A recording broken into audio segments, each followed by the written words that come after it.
Fox and Friends continues the proud tradition of giving terrible advice to women. Watch. So when it comes to women, you have some do's and don'ts. Some of the do's: wear simple statement clothes, well-cut jeans with a colorful top. I'm under fire for it too. Focusing too much on looks, people say that women shouldn't be so focused about what we look like and what we're wearing, but what our mind can do, what our voice can do. And that's why it's so comforting. 70% of leaders out there are saying that gravitas, figuring out how to signal, how to telegraph that you know your stuff cold. That you're 3 questions deep on your field of expertise is the way to go. And how do you get that across? Communication skills, amazingly important these days. And you've got to be concise, and you've got to be very compelling. Also, a little thing that you think is important is your presentation and your voice. Yes. Keep it low, don't speak loud. Right, under stress. For women. Well, men too. You say to look active and fill silence with words. What do those two things mean? Well, I interviewed a lot of women from the South, for instance. They oftentimes are brought up to fill the air with words. That's been a good hostess. But oftentimes that undermines you, just rambling. So again, create some space. Be very thoughtful and intentional. Don't talk too much. Exactly. But know what you're putting out there that's value added to the conversation, right? An enormously important thing. So, yeah, don't talk too much. Keep your voice down. Okay, so I agree with some of the points that women shouldn't be so focused on what they look like and what they're wearing and what their mind can do, and instead focusing on what their mind can do. That's great. Well, here's Kilmeade saying, got to keep your voice down. Look, he's pretty much saying, know your place. Don't project your voice. Only men should do that. Men are leaders. If women do that, they're bossy and shrill. And, of course, they need to talk less. Now, it's that double standard to me that kind of dates back to the 1950s. Now, I'm sure their 70-plus-year-old audience just eats it up. Yeah, uppity women need to be quiet. I remember when they talked less and didn't raise their voices. Yeah, we should go back to that. Now, look, to be honest, I don't think this woman was coming bad at it from a bad place. I mean, she's just trying to give tips, right, in the workplace. I'm not nitpicking her advice too much. I'm really kind of going after the idiots, Kilmeade and Ducey, jumping in with their, men don't need to keep their voice. It's women. Women have to do it. Yep, under pressure, women need to shut up. That's not exactly what she said. But anyway, I want to get your guys' thoughts on this segment, on some of these do's and don'ts. And we'll start with you, Becca. Okay, thank you. First, exactly what you just said, because I really don't feel like Professor Hewlett, who is incidentally a professor of economics at Columbia University, none of the reviews that I could find of this book said anything about it being about what women should or should not do. Some of them said she gave advice to both women and men, indicating that perhaps there was a gendered element to her advice, but it seemed like she was coming at it from more of a sociological perspective than a basic gender difference perspective. But you're absolutely right.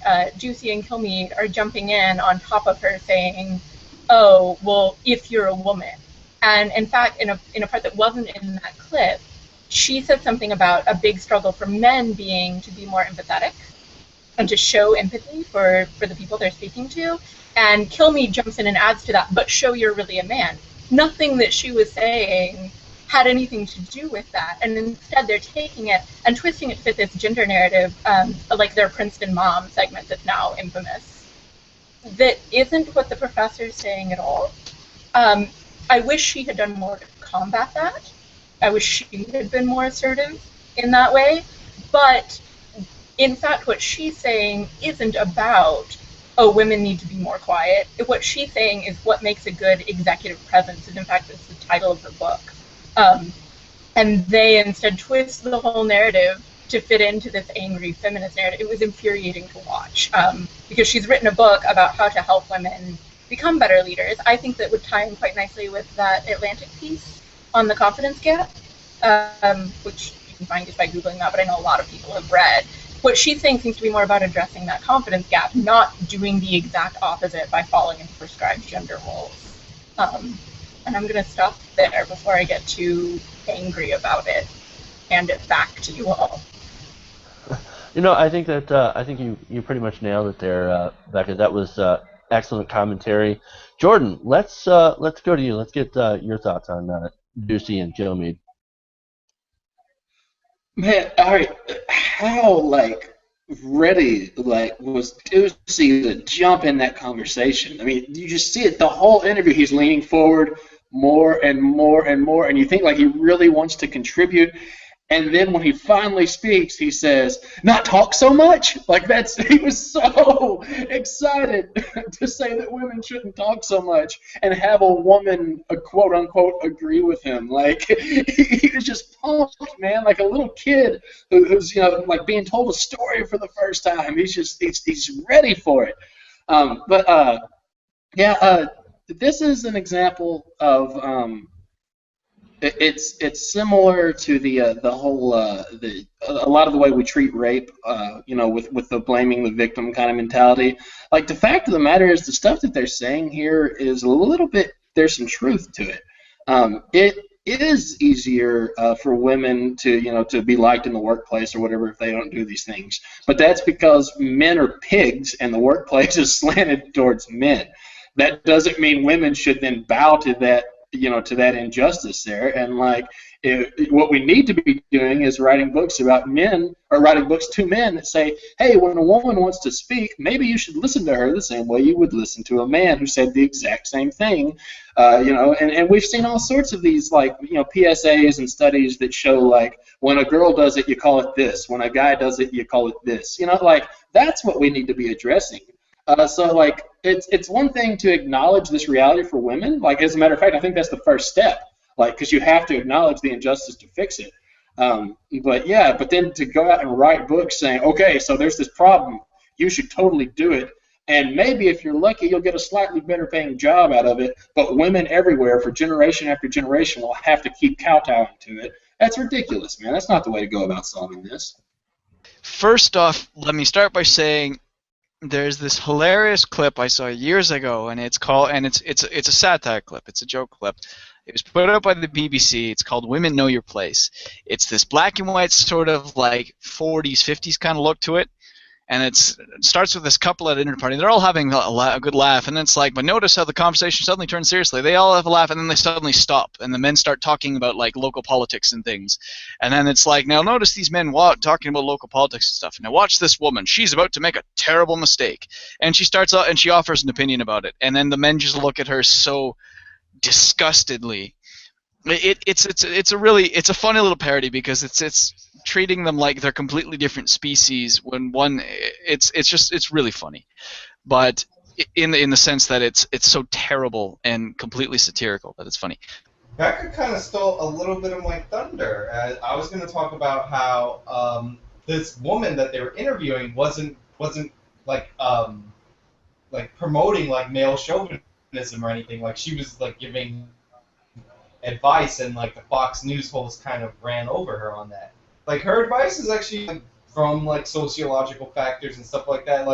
To give you a comparable example, if you're ever on trial, they always tell you to wear a light blue shirt, so because that conveys honesty more than red. Ironically, I'm wearing red today, so I'm lying.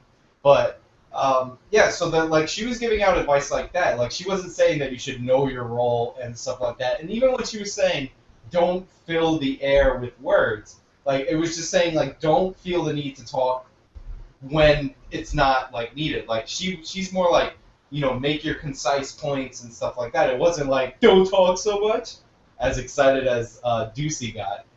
There's another part of that clip that we couldn't show because of the foul language. It's when they cut to commercial break, and Kilmeade's I don't know what this bitch is babbling about, and then they come back to the air. That was supposed to be funny.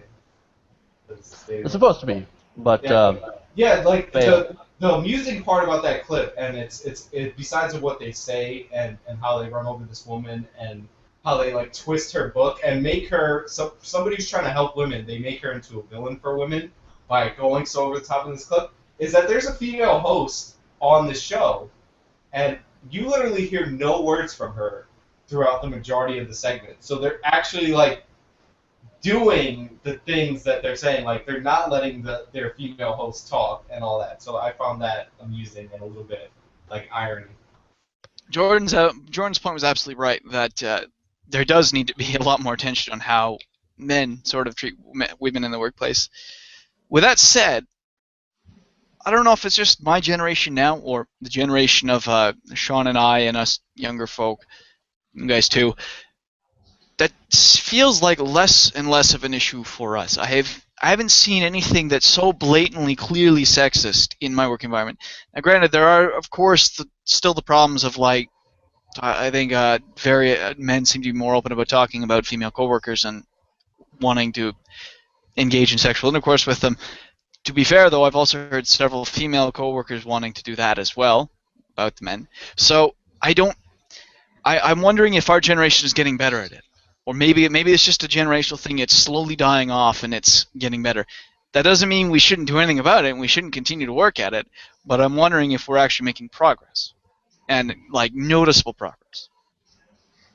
Right. We totally into- are, Nick. The pay gap between men and women is actually a little bit less, and in some areas gone in our generation. But at the same time, I do want to point out right now we're doing a panel show with 4 men and 1 woman. And let's keep it real, having 1 woman tonight puts us ahead of our usual trend. I think it's certainly a lot less intentional and a closer to harmless. But, I mean, we've still got a ways to go. Yeah, and Jordan, I'm going to go over to Becca to take us home. End the segment out. Oh no, see, now I'm being put on the spot because of my gender, and I can only fill the silence with words. No, I think that we've summarized the issue really nicely, though. Essentially, we had a woman who is in a position of power, actually, and is trying to tell other women how to achieve that position of power, and instead they twisted her advice to tend it towards powerlessness, to tend it towards voicelessness.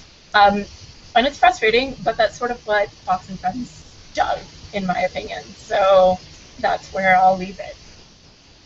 Right. It's just Fox and Friends being Fox and Friends.